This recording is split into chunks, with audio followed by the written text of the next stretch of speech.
حضرت خدیجۃ الکبریٰ رضی اللہ تعالی عنہا کے ذریعے سے اللہ نے اس دین کو بہت تقویت عطا کی، اور آقا کریم علیہ السلام کے لیے جس طرح ام المومنین ملکۃ العرب حضرت خدیجۃ الکبریٰ رضی اللہ تعالی عنہا، جو کہ اسلام کی تاریخ میں خاتون اول ہیں، سب سے پہلے جس ہستی کو حضور پر ایمان لانے کا شرف نصیب ہوا وہ بھی حضرت خدیجۃ الکبریٰ رضی اللہ تعالی عنہ۔ حضور علیہ السلام کے ساتھ نکاح کا رشتہ قائم ہوتا ہے، اور حضرت خدیجۃ الکبریٰ رضی اللہ تعالی عنہ اپنا سارا مال حضور کے قدموں میں ڈھیر کر دیتی،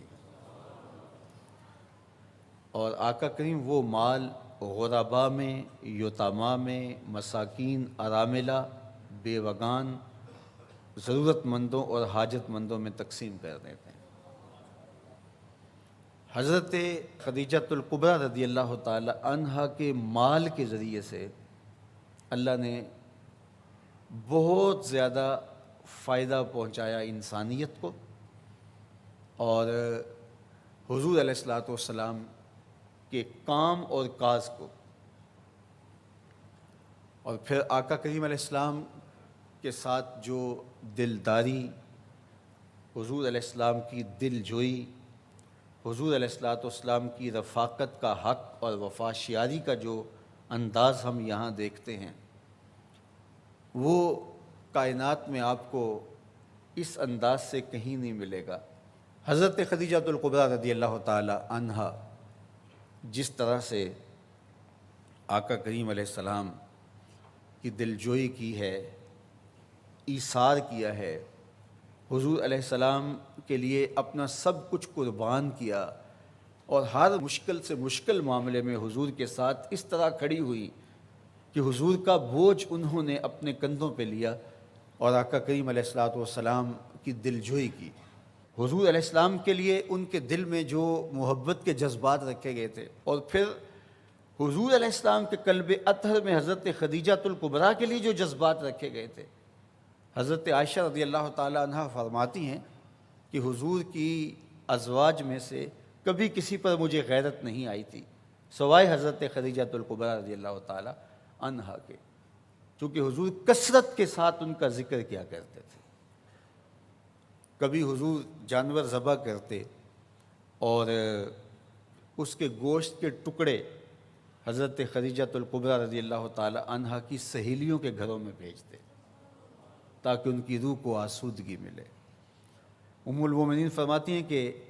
ایک دن حضور ان کا ذکر کر رہے تھے، اور حضور جب ان کی تعریف کرتے، ان کی ثنا کرتے، تو حضور بہت اچھے انداز سے ان کی تعریف کرتے، تو مجھ سے نہ رہا گیا میرا ان سے جو تعلق تھا،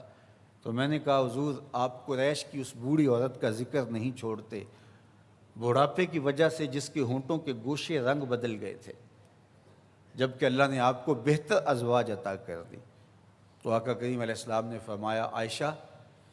جب پورے مکے نے میرا انکار کیا تھا اس نے میرا اقرار کیا تھا، میں اس کا ذکر کیسے چھوڑ سکتا ہوں۔ اور پھر فرمایا اللہ نے مجھے اس سے 6 اولادیں عطا کی، 4 بیٹیاں اور 2 بیٹے۔ حضور علیہ الصلوۃ والسلام کی ساری اولاد سوائے حضرت ابراہیم کے، باقی حضرت خدیجۃ الکبریٰ رضی اللہ تعالی عنہا کے بطن سے ہے، تو اللہ نے مجھے اس سے اولادیں عطا کی۔ بلکہ حضور نے ایک موقع پہ فرمایا کہ مجھے خدیجہ کی محبت کا رزق دیا گیا ہے، ان کی محبت اللہ نے میرے دل میں ڈال دی ہے۔ تو حضرت سیدہ عائشہ رضی اللہ تعالیٰ عنہ فرماتی ہیں پھر اس کے بعد میں نے کبھی بات نہیں کی۔ تو یہ وہ خاتون اس کو کیوں یاد نہ کرتے جنہوں نے ہر آڑے وقت میں، ہر مشکل لمحے میں حضور علیہ الصلوۃ والسلام کے ساتھ کھڑے ہو کر کے آقا کریم کی ڈھارس بندھائی،